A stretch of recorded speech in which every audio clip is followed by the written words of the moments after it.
नमस्कार बच्चों, जय हिंद। आप लोगों का वापस से हार्दिक स्वागत है।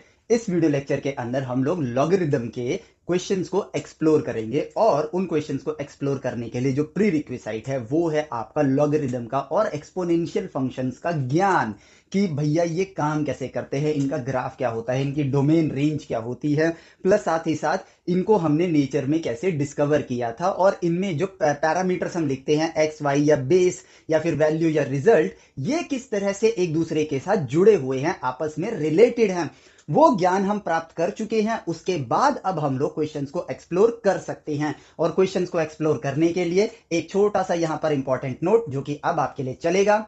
My dear future innovators, engineer, discoverers and thinkers, इससे पहले कि आप क्वेश्चन की वीडियो लेक्चर में आगे बढ़ें, आपके लिए एक इंपॉर्टेंट नोट है। क्वेश्चन की वीडियो देखने से पहले क्वेश्चन कभी भी मुश्किल नहीं होते हैं, वो बस एक सिचुएशन होता है जो आपने पहले से ही ऑब्जर्व किया है जब आप नेचर से ज्ञान प्राप्त कर रहे होते हैं वाया ऑब्जर्वेशन। यह बस आपके ज्ञान को परखने का एक तरीका है। क्वेश्चन कभी मुश्किल नहीं हो सकते, वो मुश्किल तब लगते हैं जब आपके पास उस सिचुएशन को प्रोसेस करने के लिए डेटा कम होता है। और अगर ऐसा होता है तो सबसे पहले आपको वो नॉलेज इकट्ठा करनी चाहिए जो मिसिंग है, और ये आपको क्वेश्चन को ध्यान से ऑब्जर्व करने से पता चल जाएगा कि कौन सा ज्ञान मुझे प्राप्त करना है। क्वेश्चन मुश्किल नहीं होते हैं, वो या तो ईजी होते हैं या फिर ईजी बट लेंदी हो सकते हैं। इसलिए आप ये वीडियो जिसमें क्वेश्चन दिए गए हैं तभी देखना जब आपने पहले से उस कॉन्सेप्ट को नेचर से एक्सप्लोर कर लिया है, वरना यह बस आपके लिए समय की बर्बादी ही होगी। तो चलो अब क्वेश्चन को एक्सप्लोर करते हैं इन अ राइट वे। अब जैसा कि आपने इस नोट को पढ़ लिया होगा, इस बात को जान लिया है, तो अब हम लोग यहां पर क्वेश्चन को एक्सप्लोर करते हैं। और यहां पर पहला प्रश्न आपकी स्क्रीन पर यहां आ जाएगा, पॉज करके पहले रीड करना एंड देन उसके बाद हम लोग क्वेश्चन को आगे एक्सप्लोर करना। अब यदि हम इस क्वेश्चन को देखें तो ये स्क्रीनिंग में आया था 1990 में, जिस साल मैं पैदा हुआ था उस साल है, और जब ये आया था तब तक भी मैं पैदा नहीं हुआ था।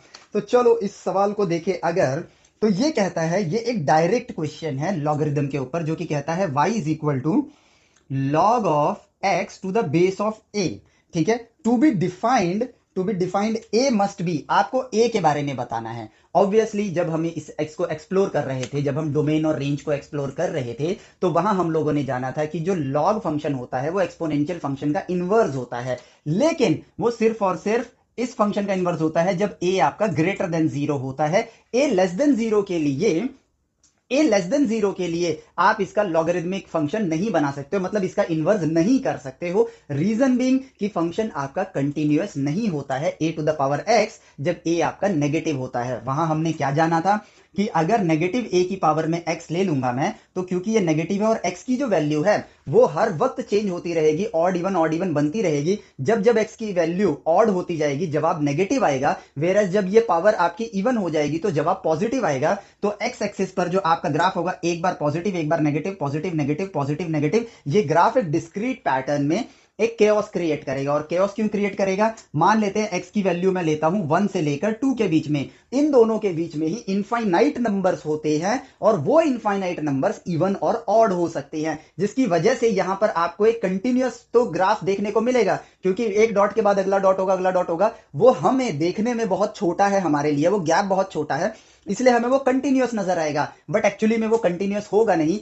एक एक अगर नंबर इवन होगा तो उसका जस्ट अगला पॉइंट जो होगा, पॉइंट वो आपका ऑड होगा, तो point by point even odd चलता रहेगा, जिसकी वजह से आप इस चीज को ये क्योंकि ये कंटिन्यूअस फंक्शन नहीं है, इसका इनवर्स नहीं बना सकते हो। और इसी वजह से हम लोगों ने लॉगरिदमिक फंक्शन के अंदर ये चीज रखा था कि हम a to the power x का ही इनवर्स बना रहे हैं, लेकिन लेकिन a आपका ग्रेटर देन जीरो होना चाहिए। और साथ ही साथ एक इंपॉर्टेंट बात ये होती है कि लेकिन हमारे मन में एक सवाल आता है। देखो, सिर्फ एक सवाल नहीं है जिसे हमें बस फटाफट सॉल्व करना है, सवालों के ऊपर भी अपने मन में सवाल क्रिएट करते रहो, क्योंकि ये वक्त है ज्ञान प्राप्त करने का। जितना सोचोगे उतनी सोचने की शक्ति बढ़ेगी, और सवालों के माध्यम से भी हमें यही करना है कि यार अगर आप minus A to the power X का इनवर्स नहीं बना सकते हो, लेकिन लॉग की मदद से यदि मुझे इन चीजों में मदद चाहिए हो, क्योंकि जब हमने लॉग को स्टडी किया था तो हमने कहा था कि ये कॉम्प्लेक्स इक्वेशंस को इजी कर देता है, आपके लिए काम बहुत आसान हो जाता है, बड़ी बड़े फिगर्स की वैल्यू को भी आप आसानी से लॉग की मदद से ढूंढ सकते हो।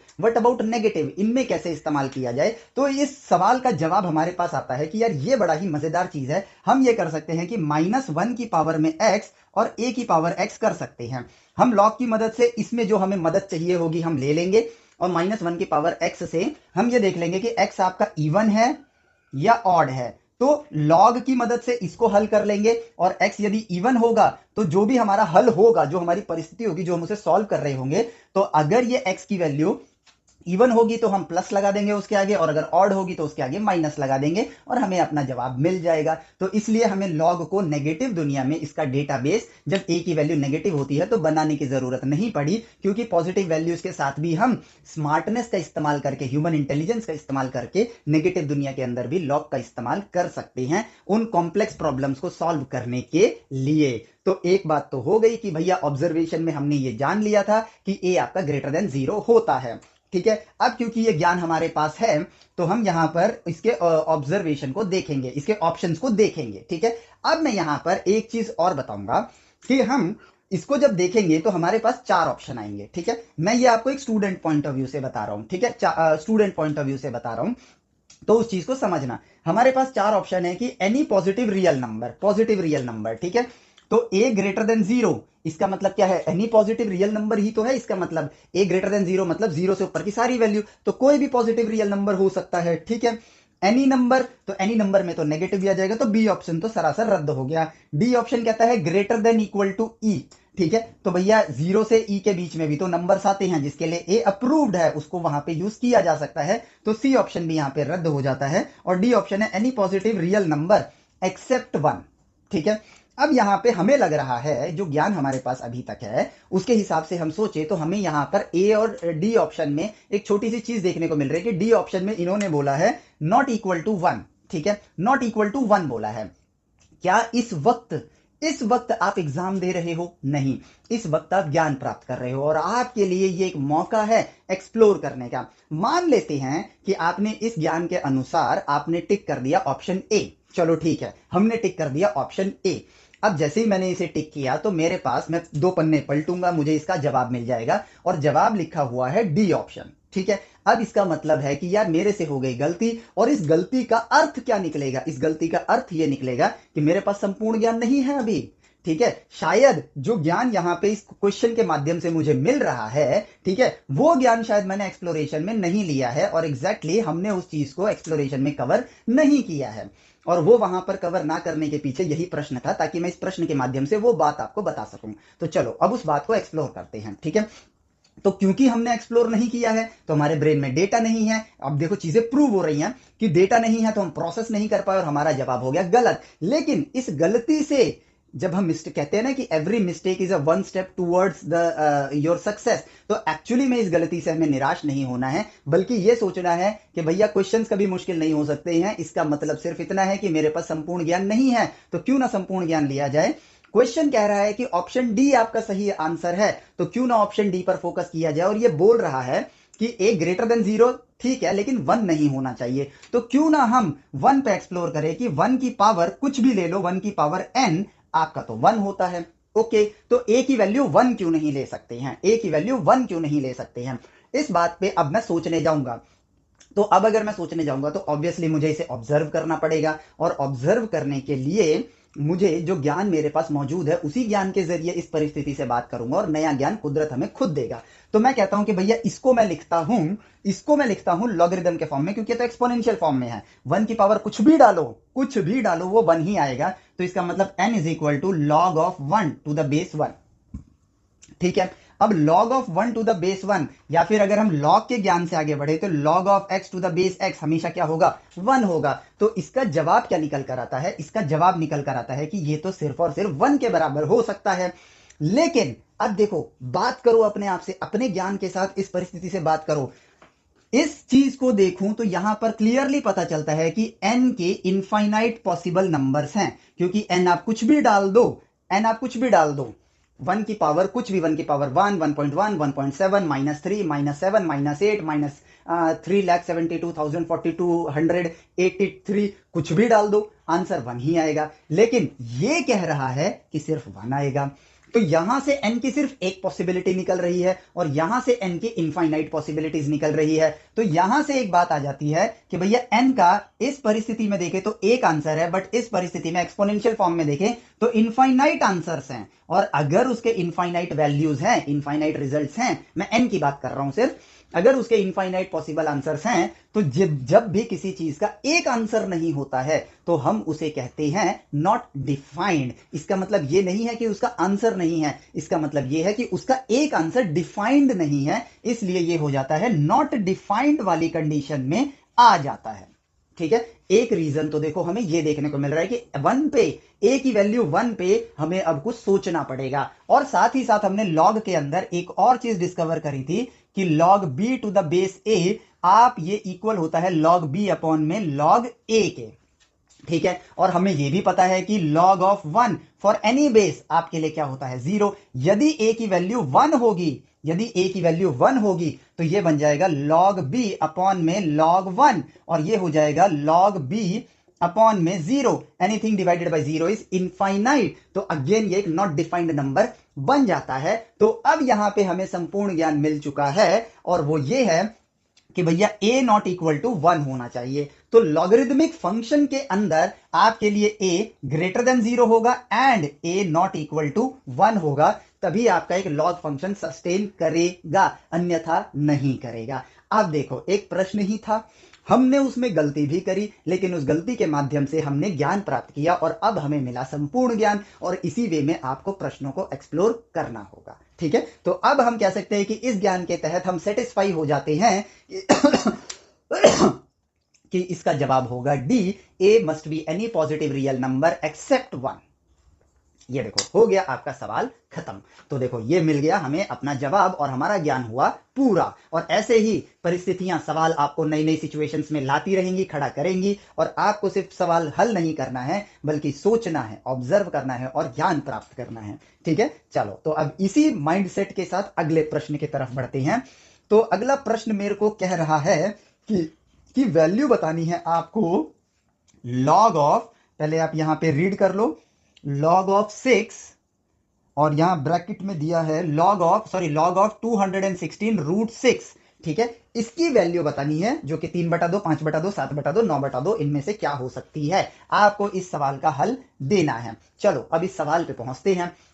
तो हम जानते हैं कि भैया log of a to the base b अगर c है तो a equal to b to the power c होगा। ज्ञान है हमारे पास, इस ज्ञान के रास्ते हम लोग चर्चा करते हैं। तो भैया अगर हम देखें, इस a को देखें जो कि यहां पर ये है, ठीक है, b को देखें जो कि यहां पर 6 के थ्रू रिप्रेजेंट हो रहा है, इसका कोई जवाब होगा जो कि c होगा, हमें नहीं पता है। ठीक है, लेकिन यदि मैं b को देखूं जो यहां है और एक्सपोनेंशियल फॉर्म में देखो यहां आ जाता है, तो b की पावर 6 आपका a के बराबर है। इसका मतलब कि ये जो चीज है ये एक्चुअली में 6 की पावर में कुछ होगा, मान लेते हैं एक्स वाई जेड, एक्स मान लेते हैं एक्स होगा। ठीक है, वो हम इसको 6 की पावर x के फॉर्म में लिखने की कोशिश करते हैं। ठीक है, यदि 6 की पावर में x में मिल गया तब तो ठीक है, वरना कुछ और सोचा जाएगा। ठीक है, तो सबसे पहले हम क्या करेंगे, सबसे इजीएस्ट फॉर्म में ही आगे बढ़ते हैं, और वो क्वेश्चन भी इसी तरह ही लिखा जाता है, और नंबर देख के भी समझ आ रहा है कि ये 6 के मल्टीपल में ही आएगा, क्योंकि 6 के टेबल में 6 आता रहता है, 6 6 जा 36, और अगर वापस से लास्ट डिजिट अगर 6 है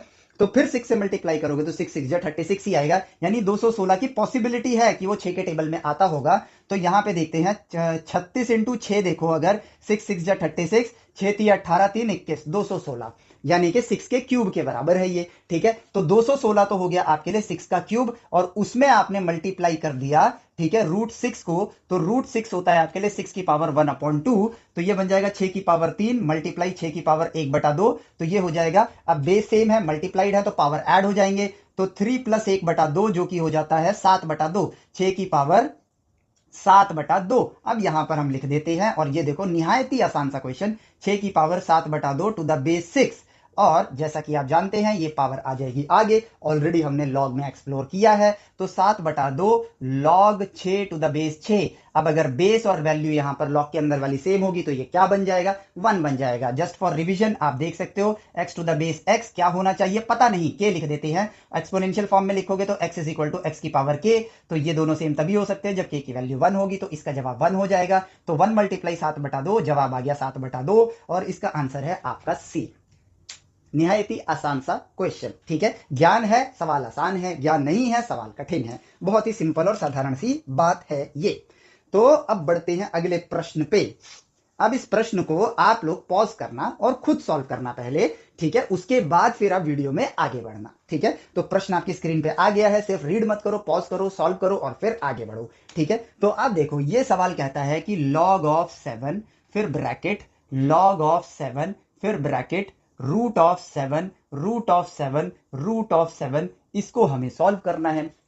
तो क्या कठिन बात है, ये बस शो ऑफ कर रहा है कि हाँ देखो मैं एक डिफिकल्ट क्वेश्चन हूं, बट ज्ञान है ना, हम आसानी से सॉल्व कर लेंगे और स्टेप बाय स्टेप आगे बढ़ते हैं, ठीक है। हम कहते हैं कि भाई पहले पूरा छोड़ो, सिर्फ और सिर्फ इस पार्ट पे फोकस करते हैं, इस पार्ट पर फोकस करते हैं, ठीक है। तो मैं कहता हूं log ऑफ बेस 7, ठीक है। अब जो ये रूट है ना, जो ये पहला रूट है, इसको मैं पावर में लिख देता हूं 1/2, तो 7 रूट 7 मतलब 7 रूट 7 रूट 7, ठीक है, टू द पावर 1/2।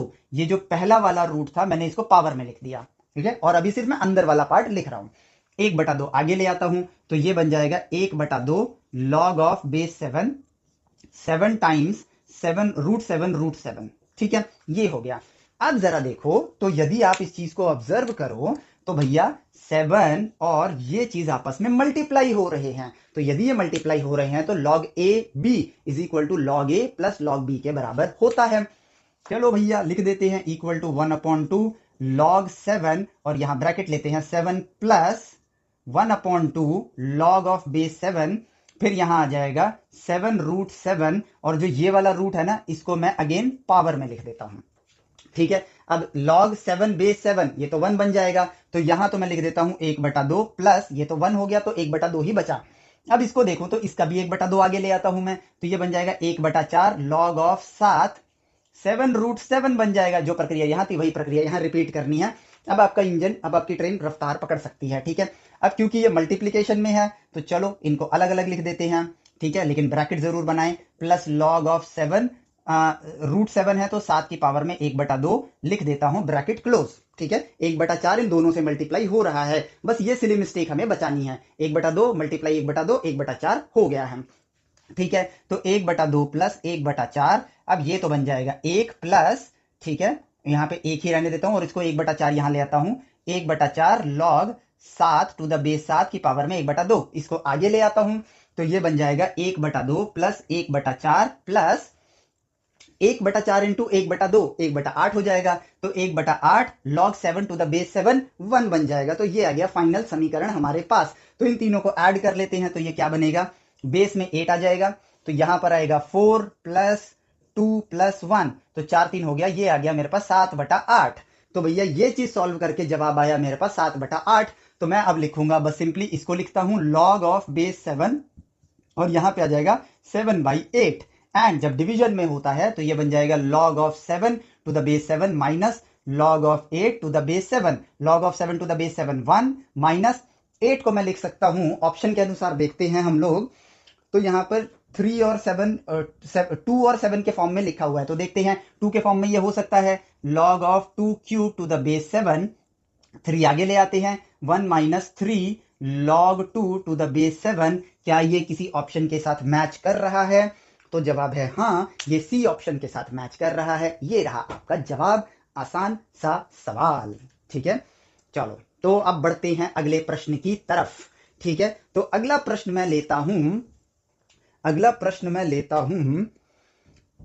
आपकी स्क्रीन पे मैंने लगा दिया है, आप देख लो। लॉग, यहां पर है log ऑफ 4 0.5 का स्क्वायर का अंडर रूट, ठीक है, ये वाला पार्ट आता है, और ये एक अच्छा प्रश्न है, और यहां से भी हमें कुछ नया ज्ञान सीखने को मिलेगा, ठीक है, और नई सोच जानने को मिलेगी। तो अब हम इस प्रश्न को देखते हैं। अंडर रूट और स्क्वायर को हम लोग बाद में देखेंगे, इस स्क्वायर का मतलब है कि आपने बेसिकली इस पूरे का स्क्वायर कर रखा है, ठीक है। चलो कोई बात नहीं, पहले हम अंडर रूट के अंदर वाले पार्ट को सॉल्व कर लेते हैं। तो ये है log ऑफ 4 0.5 है, डिवाइड बाई log ऑफ 0.5, यहां लिख देता हूं मैं, 0.5 का मतलब है 1/2, तो log of 4 divide by log of 1/2, जो कि बन जाएगा log of 4 divide by log of 1 minus log of 2, calculation easy कर रही है। लॉग ऑफ 1 क्या होता है आपके लिए 0 होता है, तो लिख दिया 0 यहां पर। अब लॉग ऑफ 4 है, लॉग ऑफ 2 है, तो इसको भी 2 के फॉर्म में कर लेते हैं, डिवीजन में आसानी हो जाएगी। 2 का स्क्वायर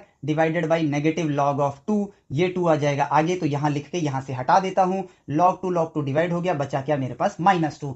तो सिर्फ इस वाले पार्ट का जवाब है -2। अब -2 का स्क्वायर करो, -2 का स्क्वायर किया और फिर उसका अंडर रूट किया, तो -2 का स्क्वायर हो जाएगा अंडर रूट ऑफ 4, मतलब अंडर रूट के बाद -2 का स्क्वायर हो जाएगा 4, फिर ऊपर अंडर रूट, और इसका जवाब आएगा +-2। ठीक है, दो आंसर्स आएंगे इसके। अब जरा ऑप्शंस पे नजर डालते हैं।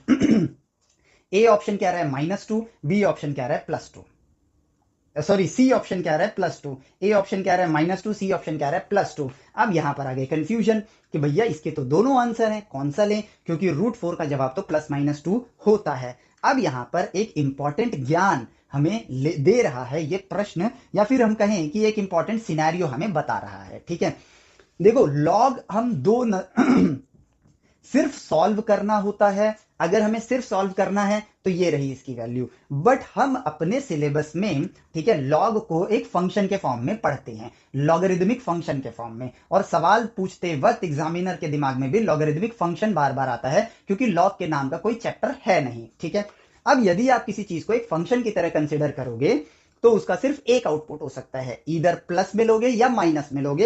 ये ज्ञान आपने रिलेशन फंक्शन के चैप्टर में जब फंक्शन को हम पढ़ रहे थे तब आपने लिया है।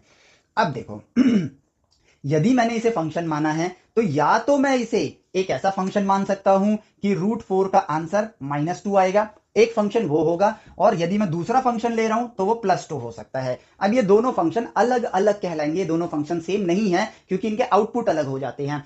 तो मान लेते हैं ये फंक्शन 1 है और ये है फंक्शन 2, लेकिन अब हमारे पास एक चुनौती आ जाती है कि हम कौन सा फंक्शन तय करें। गलत तो दोनों में से कोई भी नहीं है, सही तो दोनों ही है। तो जैसे हम लोगों ने कुछ स्टैंडर्ड्स बना रखे हैं कि अगर x के आगे कुछ नहीं लिखा है तो 1 होगा, लॉग में बेस नहीं लिखा है तो वो 10 होगा, उसी तरह फंक्शन अगर मेंशन्ड नहीं है तो बाय डिफॉल्ट आपको प्लस वाला लेना होगा, आउटपुट आपको प्लस वाला लेना होगा। दैट इज वाई ये क्वेश्चन, जैसे मेरी बुक तो ML खन्ना है, आपकी बुक में भी ये सवाल कहीं ना कहीं आएगा ही आएगा, यदि आप कोई भी रेफरेंस मटेरियल यूज कर रहे होगे तो वहां पर इसका आंसर सी लिखा होगा। यदि आप कभी देखोगे तो आपके मन में भी ये सवाल आएगा, और उस सवाल का जवाब मैंने अभी आप लोगों को प्रदान कर दिया है कि हम इसे लॉगरिदमिक फंक्शन के तौर पर देख रहे हैं, और हो सकता है कि ये जो चीज आपका है ये रिलेशन फंक्शन वाले चैप्टर के अंदर ही इस क्वेश्चन को आपको देखने को मिलेगा। क्योंकि लॉगरिदम के नाम का चैप्टर अब आजकल की किताबों में नहीं आता है, इसलिए इसका जवाब +2 लिया गया है।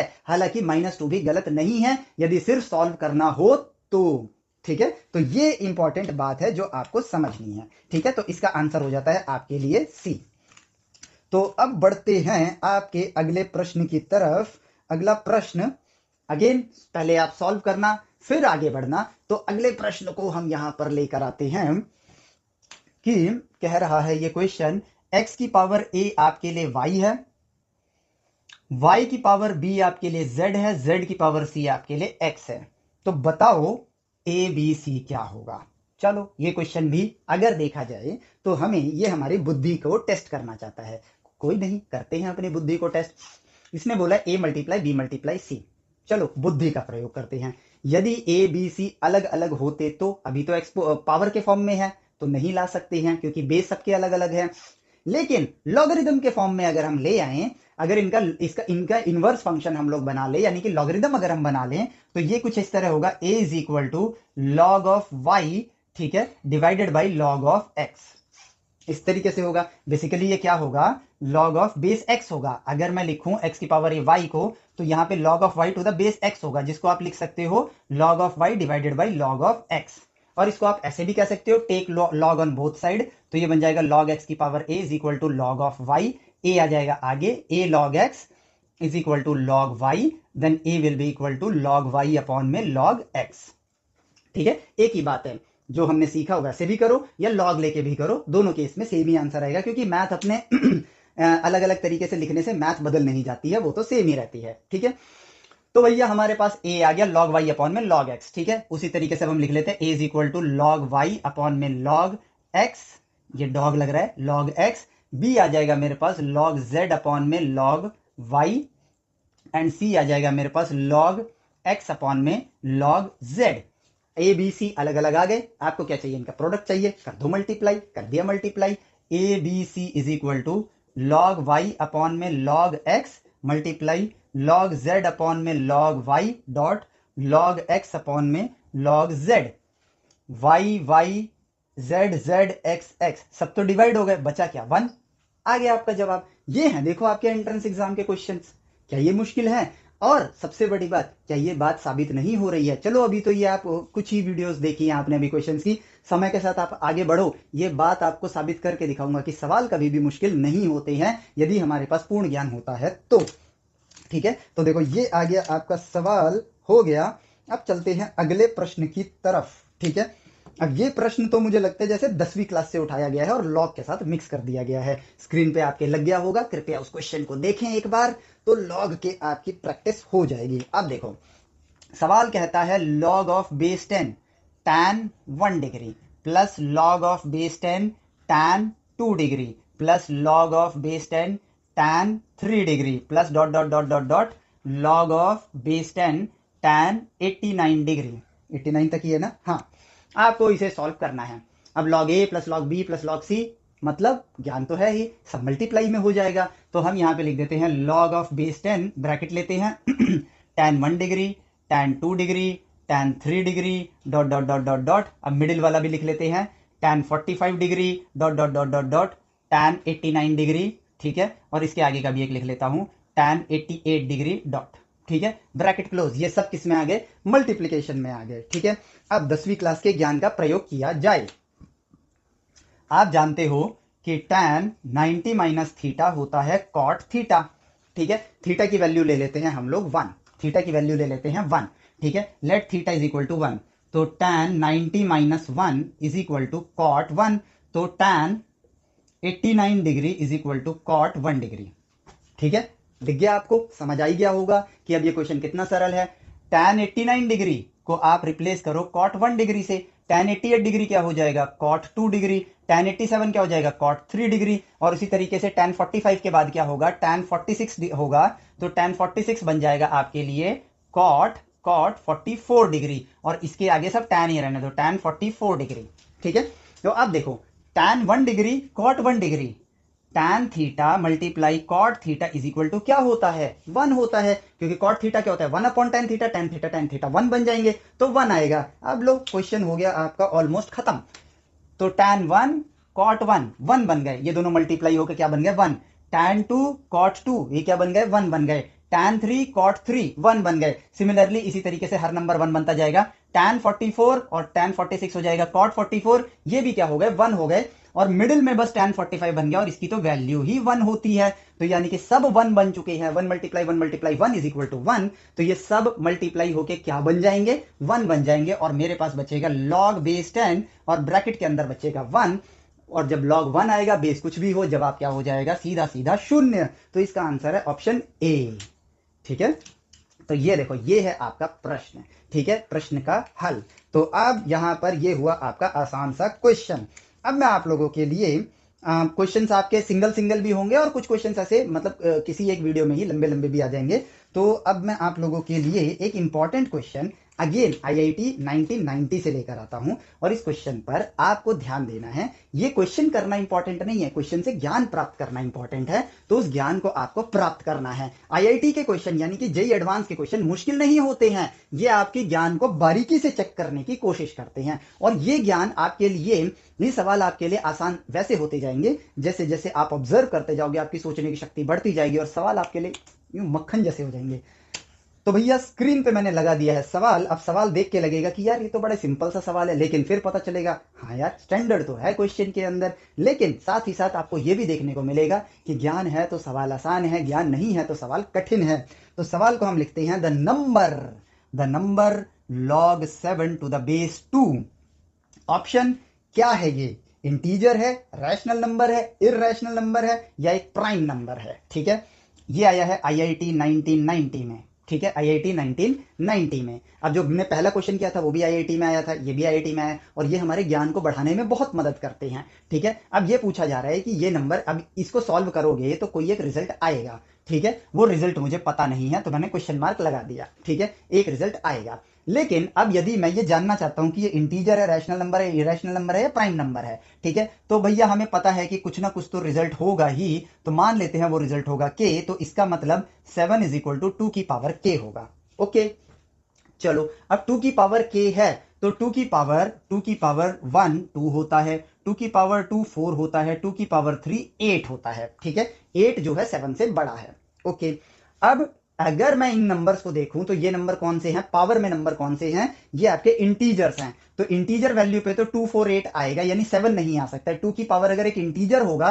तो 7 तो नहीं आने वाला है, जो कि मुझे 2 की पावर 2 और 2 की पावर 3 नहीं दिखा दिया है। और इससे हमें ये पता चल जाता है कि भैया जो ये के है, के की वैल्यू लेस देन 3 होगी और ग्रेटर देन 2 होगी, यानी कि 2 और 3 के कहीं बीच में एग्जिस्ट करती होगी। और ये एक इंटीजर वैल्यू नहीं हुआ और ना ही प्राइम नंबर हुआ। तो option a integer and option D prime number, ठीक है, ये दोनों तो हो गए खारिज। कौन बनेगा करोड़पति वाले सवाल में, जब वो 50-50 वाली लाइफलाइन होती है ना, ये वो लाइफलाइन की तरह भैया ए और डी तो सिरे से खारिज हो गए। ठीक है, लेकिन अब 2 ऑप्शन बचते हैं और यही इस क्वेश्चन को मजेदार बनाता है, option B and option C, जो कि कहता है रैशनल या इररैशनल।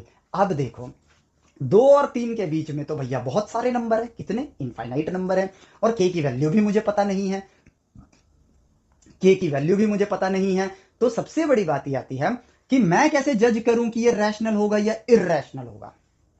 मैं कैसे जज करूं कि वो रैशनल होगा या इररैशनल होगा, और इसके लिए आपकी 10वीं का ज्ञान काम आएगा। और क्योंकि मैं ये वीडियो 2025 में बना रहा हूं, तो इसका मतलब ये है कि जो 10वीं में जो ज्ञान पहले के बच्चों को दिया जाता था, प्रूफ बाय कॉन्ट्राडिक्शन, वो आपके सिलेबस से शायद कट चुका है, यानी आपने वो चीज पढ़ी ही नहीं होगी। ठीक है, भविष्य में जब आप इन वीडियोस को देखोगे तो आपने उन चीजों को पढ़ा ही नहीं होगा। लेकिन अब इस सवाल ने हमें एक मौका दिया है, तो उस ज्ञान को हम प्राप्त कर लेते हैं। बात यहां पर यह आती है कि बुद्धि का प्रयोग करने से जब सिलेबस हमारे लिए कटना हमारे लिए फायदेमंद चीज नहीं है, वो रट्टू पोपट के लिए फायदेमंद हो सकती है, लेकिन जिनको ज्ञान हासिल करना है उनके लिए सिलेबस कटना एक नुकसानदायी चीज है। क्यों?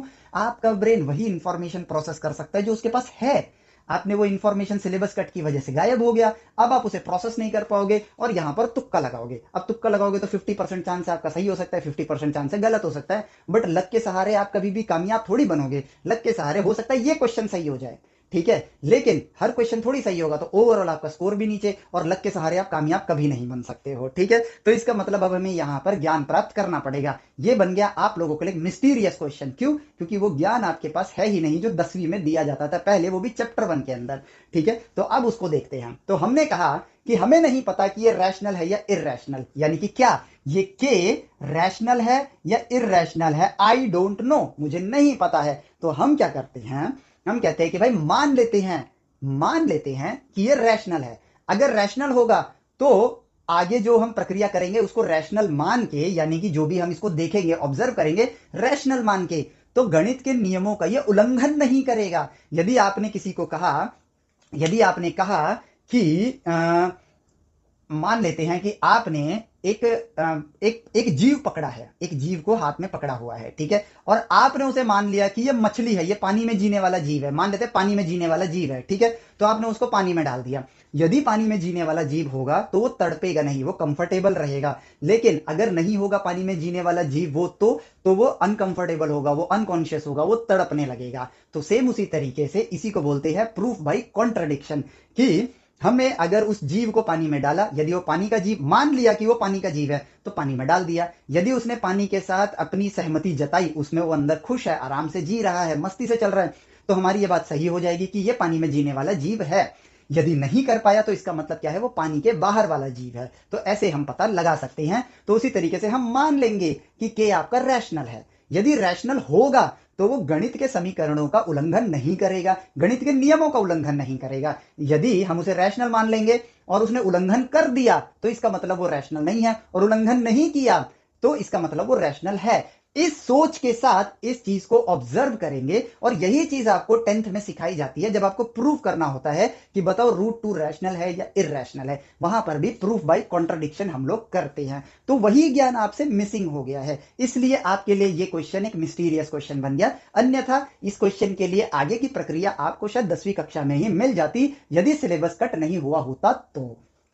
ठीक है, चलो कोई नहीं, यहां से ले लेते हैं। वो ज्ञान मैंने आपको दे दिया है, और वही ज्ञान प्रूफ बाय कॉन्ट्राडिक्शन का मतलब होता है मान लो वो ये है, यदि है तो उसके तरह बिहेव करेगा, नहीं है तो उसकी तरह बिहेव नहीं करेगा। और दो ही चीज हो सकती है, तो रैशनल है इरैशनल। रैशनल नहीं है तो क्या बचा, वो इरैशनल होगा, काम खत्म। उसी चीज से करते हैं। और प्रूफ बाय कॉन्ट्राडिक्शन तभी काम करता है जब दो ही पॉसिबिलिटीज होती हैं। दो से ज्यादा पॉसिबिलिटीज होंगी तो प्रूफ बाय कॉन्ट्राडिक्शन काम नहीं करेगा। ठीक है, चलो तो अब देखो, अब हम कहते हैं कि भाई k एक रैशनल नंबर है, तो वो p बाई क्यू के फॉर्म में लिखा जा सकता है। तो हम उसे p बाई क्यू के फॉर्म में लिख देते हैं। 7 इज इक्वल टू 2 की power p by Q.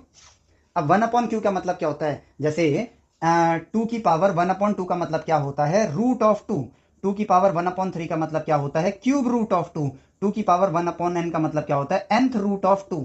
Similarly p by q है, तो मैं इसको कह सकता हूं 2 to the power p to the power 1 upon q, यानी इस वैल्यू का 2 की पावर p का क्यूथ रूट है ये। ठीक है, जो कि किसके बराबर होगा, 7 के। चलो अब हम क्या करते हैं, क्यूथ रूट को हटाने के लिए क्यू पावर से क्यू पावर कर देते हैं दोनों साइड। जैसे कि अगर इधर अंडर रूट और इधर कुछ अंडर रूट हटाने के लिए स्क्वायर कर देते हो तो क्यू पावर कर देते हैं। ठीक है, तो इसको हमने क्या कर दिया, 2 की power p to the power 1 upon q to the whole power q is equal to 7 की पावर q कर दिया।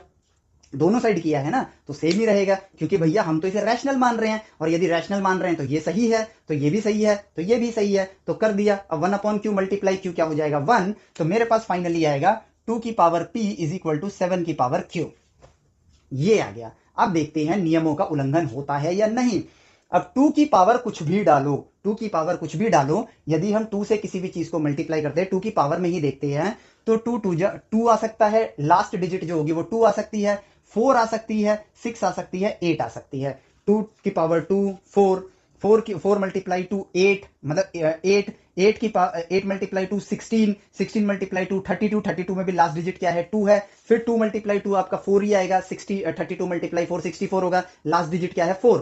तो लास्ट डिजिट हमेशा क्या होगी, 2468 होगी। वेरा 7 में अगर हम बात करें तो 7 1 जा 7 होगा, 7 7 जा 49, लास्ट डिजिट क्या है 9 है।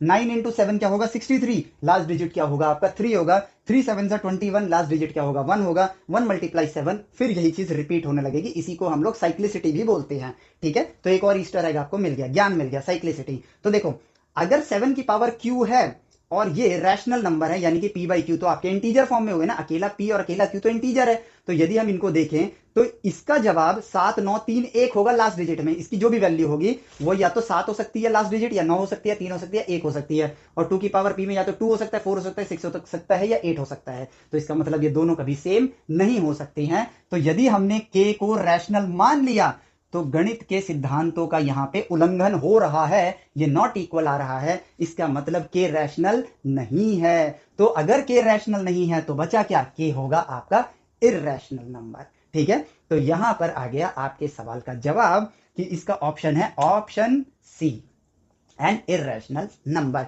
यही आपका जेईई एडवांस का क्वेश्चन, आसान है ना।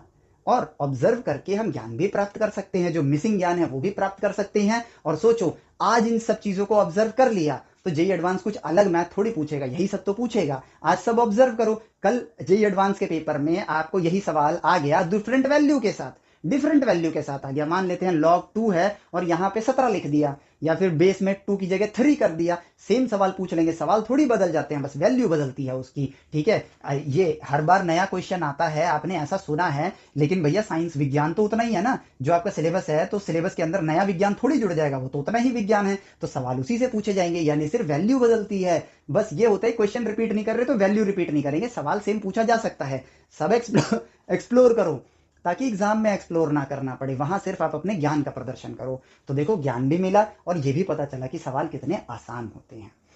इस क्वेश्चन वाले पार्ट में इतने ही क्वेश्चंस, और कई वीडियोस ऐसे होंगे जिसमें सिर्फ एक एक क्वेश्चन ही हुआ करेंगे, ताकि राइट स्पॉट पे डालते रहें। मिलते हैं आपसे नेक्स्ट वीडियो लेक्चर में। Till then take care, bye bye, जय हिंद।